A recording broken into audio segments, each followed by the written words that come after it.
Hello everyone, it's the 5-minute reviewer and today is a blast from the past, which is I'm going to review the old game from 2003, Pokemon Pinball, Ruby and Sapphire.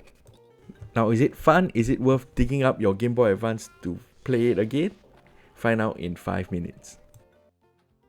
First I want to talk about presentation, which is the sights and sounds of the game. Now, I'm glad to say the visuals still hold up until today. It's very colorful, very lively, and the sound really brings it to life. And then with every bump, with every hit, and every knock, you actually hear the effects. So it's very undisputed what is going on. In other words, after all these years, and it's been more than 20 years, I still find it an enjoyment to look at it and to hear it. So in this area, Pokemon Pinball, Ruby and Sapphire still score top marks for me. Next, I want to cover gameplay.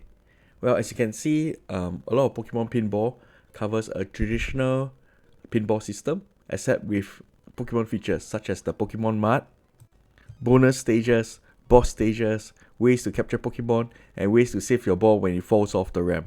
So, as you can see, it's like pinball with a unique Pokemon touch. And I must say that this game may seem deceptively easy, but actually can be very, very difficult. For me, I find that the game somehow gets even more difficult after you catch your first Pokemon. But nevertheless, the game does feature many different environments, and you get to travel to different places and catch different Pokemon. The whole purpose of the game is to catch all the Pokemon available in both Ruby and Sapphire. At the start of the game, you are given a choice between two maps, either the Ruby map, shown by the red background, or the Sapphire map, shown by the blue background. However, if I do have a source of complaint, is that even though there's a lot of content behind this pinball game, it's not immediately clear where you should place the ball next in order to advance to catch the next Pokemon. Initially, I thought by traveling to the next habitat, I get a chance to catch a Pokemon straight away. But no, it's not as simple as that. You must fill up the red arrows at the side or the green arrows at the side for the map in order for you to actually get a chance to catch the next Pokemon. But this lack of instruction does not mean that the game isn't fun, because the game is really fun. And I find myself spending hours on this game and find it very hard to put it down. It's just I forget that it's not a modern game, and it's a callback to the great exploratory gameplay of the past where you don't have all the information in front of you and you get to learn more by playing. So I really appreciate this old school touch, and Pokemon Pinball, Ruby and Sapphire is definitely one of the top-notchest casual games out there. Now, the big concern with a lot of casual games that it isn't replayable. But I guarantee you that this game is very replayable. Not only do you have hundreds of Pokemon to catch, you have a lot of hidden stages, such as this bonus stage in this frozen tundra area where you get to play basketball with other Pokemon.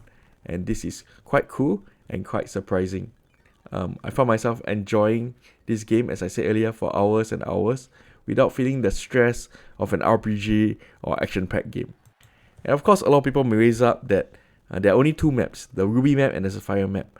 And personally, I find that even though there's only two maps, there are a lot of hidden things underneath the surface that makes the game very replayable and definitely has a long longevity.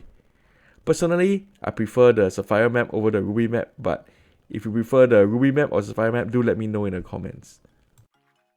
So with that, I give the Pokemon Pinball, Ruby and Sapphire a final score of 9 out of 10.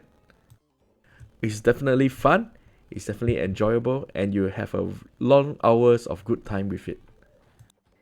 If I do have complaints, is these two, is that the lack of instructions make it very unclear what to do next, and that the difficulty spikes suddenly increase a lot and making it suddenly quite challenging to play at the moment.